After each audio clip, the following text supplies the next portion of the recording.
बड़ी बात यह है कि अब तो ये कागजी सीज फायर भी दम तोड़ने वाला है। और ऐसा हम नहीं कह रहे हैं, बल्कि ऐसा राष्ट्रपति ट्रंप ने खुद कहा है। ईरान ने समझौता करने के लिए राष्ट्रपति ट्रंप को जो शर्तें बताई थी, उन शर्तों को राष्ट्रपति ट्रंप ने कचरे के डिब्बे में फेंकने की बात कर दी है। उन्होंने ये भी कहा है कि इस युद्ध में लागू हुआ cease fire life support system पर है।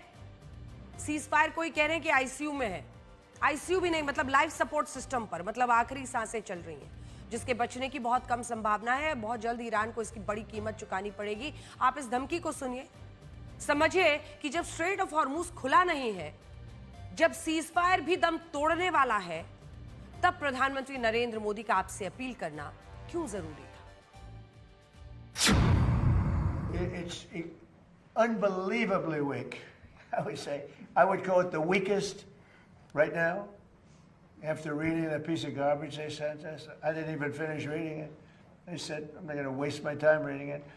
I would say it's one of the weakest right now. It's on life support. They understand these are all medical people. Dr. Oz, life support is not a good thing. Do you agree? Bad prognostic. I would say the ceasefire is on massive life support, where the doctor walks in and says, "Sir, your loved one has approximately a 1% chance of living."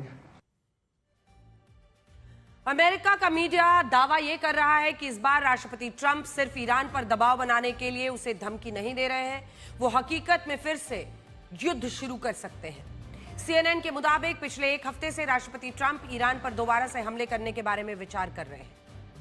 इसका कारण यह है कि वो Iran द्वारा रखी जा रही शर्तों से नाराज हैं और उन्हें यह लगता है कि ईरान इस समझौते को करने के लिए गंभीर नहीं है।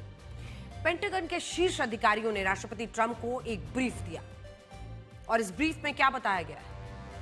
यह बताया गया है कि ईरान को घुटनों पर लाने के लिए उसके खिलाफ आक्रामक रुख को अपनाना बहुत जरूरी है और पेंटागन के अधिकारी मानते हैं कि ईरान पर फिर से हमला होना ही चाहिए। इस बात से आप अंदाजा लगा सकते हैं कि इस युद्ध में ना तो सीज फायर का कोई फायदा है, ना ही ये उम्मीद करना सही है कि अगले कुछ दिनों में सब सही हो जाएगा।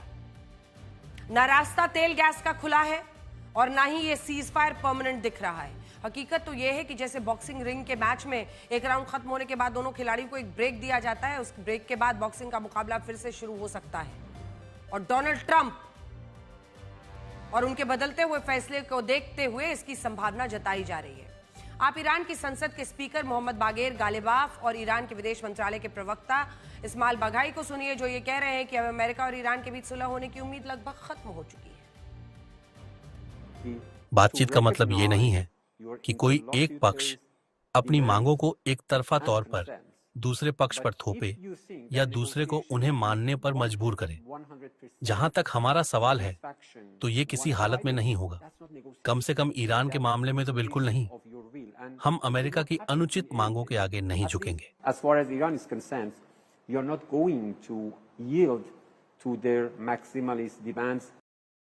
तो अमेरिकी मीडिया का अनुमान है कि अगर स्ट्रेट ऑफ हॉर्मुज अगले 2 महीने बाद खुलता है तो तेल की सप्लाई सामान्य होने में लगभग 1 साल या फिर 8 से 10 महीने लगेंगे।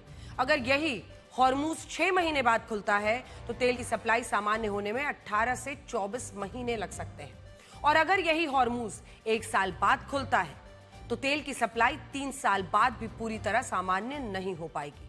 इसका मतलब यह हुआ कि अच्छी से अच्छी स्थिति में भी यह संकट 2027 तक खत्म होगा और बुरी से बुरी स्थिति में यह 2029 तक खींच सकता है।